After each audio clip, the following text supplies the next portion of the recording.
Hey everybody, thanks for tuning in for today's Wednesday webinar. My name is Max Taylor. I am an account manager over here at New Order. Some of you may recognize my voice because I'm sure some of you are my clients, so welcome, welcome. Today's topic, as I'm sure you've seen the emails in preparation leading up to it, are best practices for the branded homepage as well as the online trade show.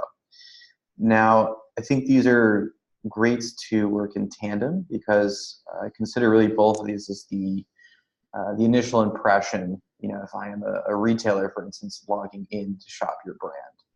Now, obviously, with the online trade show, that may literally be my first impression, right? Because odds are I've never done business with you before, versus the landing page within the portal itself, where I may be a returning retailer, you know, either new working with the brand or a long time relationship. So to kick it off, I want to just go through some examples of really how to maximize the experience of a really solid landing page in ways that will bode well to continuously drive traffic, but really make it a sleek and intuitive experience for your retailers. Then from there, we'll dive into the online trade show section and make sure that everybody's clear on how to not only update your online trade show, but also some best practices in that regard. Cool, so kicking it off, I'm in one of our demo portals in the landing page. So it's very easy. If I'm an admin user, I can always just go into my portal and click edit mode. And now you'll notice that a widget is triggered, right? So this basically means that I can click into any one of these widgets and edit them as I please. Now, if I do decide I wish to add an additional widget, I can always click add widget here. Let's say I want to select content visible to all users. So basically there's no restrictions here, right? Anybody logging in will be able to see this page. Now, what you may have already noticed set up with this particular landing page, and it's easy access too. I always like to keep these nice generic images to repurpose. So technically, right, I could use our title option. So you may want to plug in, you know, gallery or products, what have you. But we did have one brand that kind of inspired me that I thought was really clever was, you know, odds are a brand will have some type of specific font they like to use, right? So for the sake of consistency, you might want to just create your own text image. So for instance, you know, if I'm going to select products, I can literally just drag and drop products in. So in this instance, right, it literally is just a text image, and then I can just take a URL. So I can plug in, I did this a bit in reverse order, so bear with me. So I just go into my products. I can just copy this URL, go back to edit, right? So I have that widget that I want to add. So now I can do insert all products. I'm going to drag and drop my text image. And now, assuming, you know, these are going to be clickables that you're going to have at the very top of your landing page, I'm going to minimize it. So let's say in the case of 4, I'm going to do 25 percentile.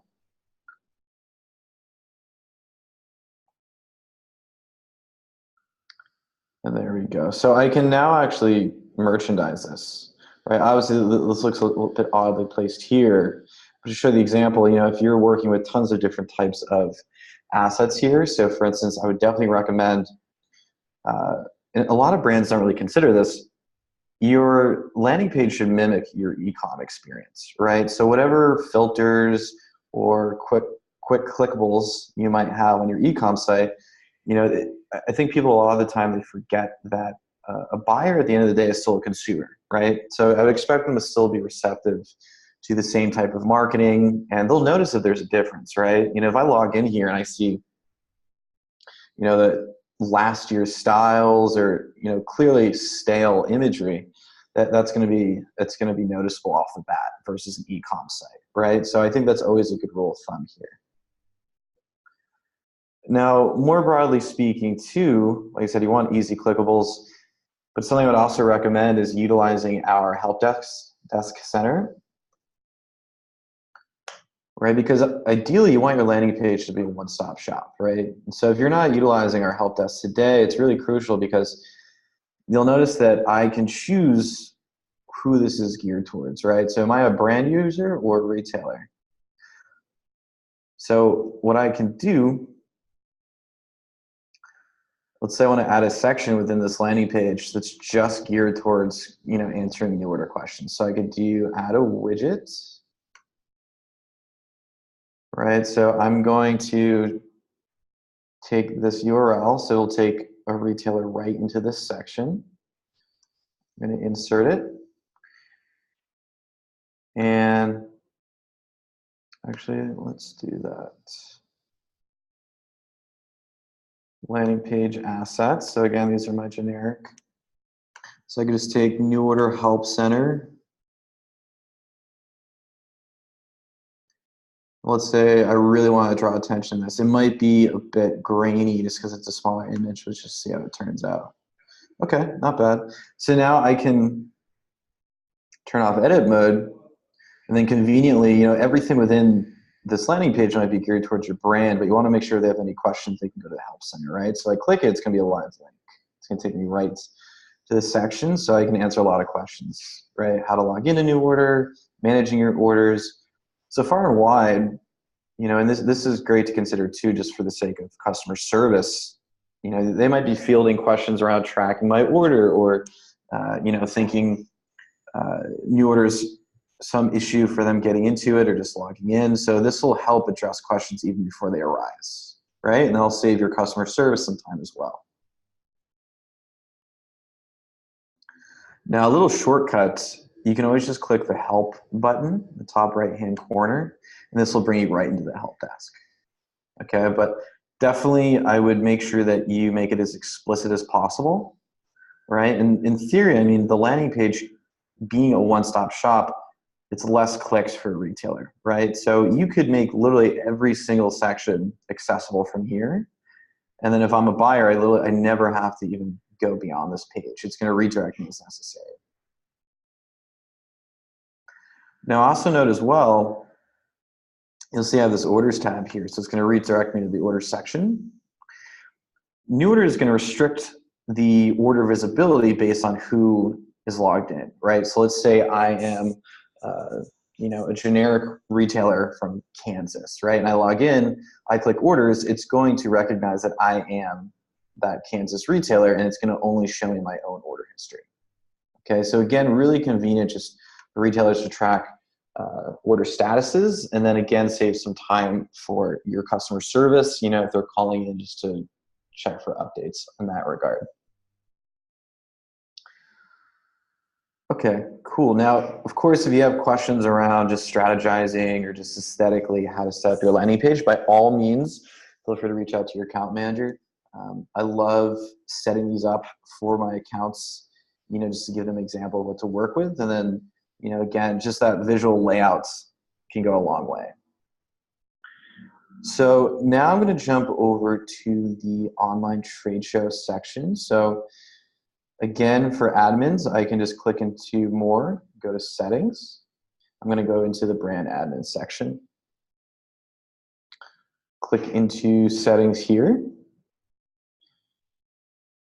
And you'll notice I have manage marketplace profile. So if I click in now,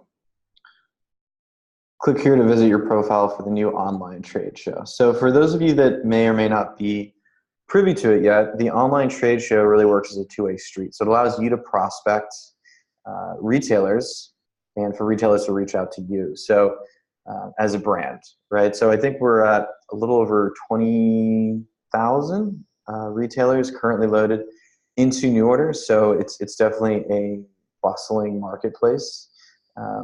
And really a huge focus for us here at New Order now is really shift to offer a lead generation model and then these opportunities to start developing these business relationships, right? So again, with that theme I was talking about when I kicked off the webinar was that this is really your front page, right? So ideally you want to be able to engage retailers and hopefully hook them in for more, right? So some rules of thumb from our online trade show team. For the thumbnail, it's important to not just strictly do an image, but they recommend get more clicks, more engagements with a lifestyle image, for instance, and then an overlay of the logo. So, for instance, here I can drag and drop. And so I'm going to trash this one. Yes, I'm going to delete. Can drag and drop.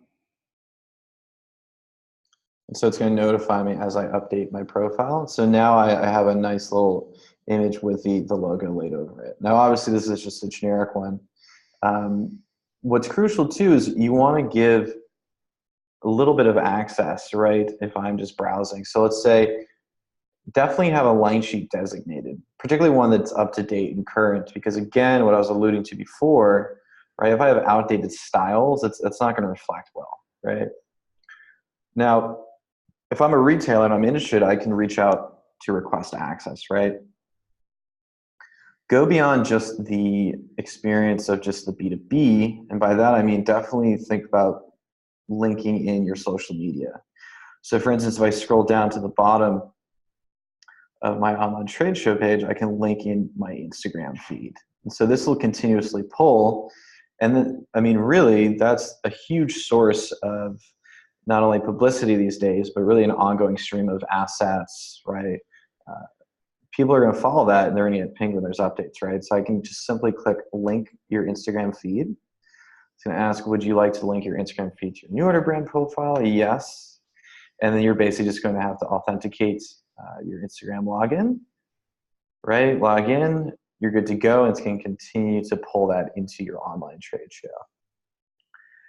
Now, whether you're a brand that's really familiar with the online trade show, or you're one that's curious to learn more, I would definitely recommend reaching out to your account manager again, because we have a full department just dedicated to the online trade show at this point. So they love to get feedback, strategize, think about ways that we can continuously make this online trade show, the marketplace, grow, right? And really the first step is engagement from both sides of the spectrum, right? Retailers as well as brands like yourselves. So yeah, that covers what I wanted to touch on today. Hopefully it gives you a better sense of how to utilize the online trade show and set up a profile that's going to be engaging and really give me that opportunity, right, as a retailer, to learn more about the brand itself. But then also, like I said, making sure that your landing page is intuitive, easy to scroll through, and the least clicks necessary will always bode well for your retailers to not only drive traffic, but actually convert that traffic into sales, right? Because that should be a top priority, as we really focus on that digital layout, right? Converting all of that traffic into dollars for you guys. So that does it for me. Thanks for joining. This webinar will be archived, so you'll be able to reference it on YouTube once it's published. And as always, tune in for our weekly webinars every Wednesday. Appreciate the time, guys. Take care.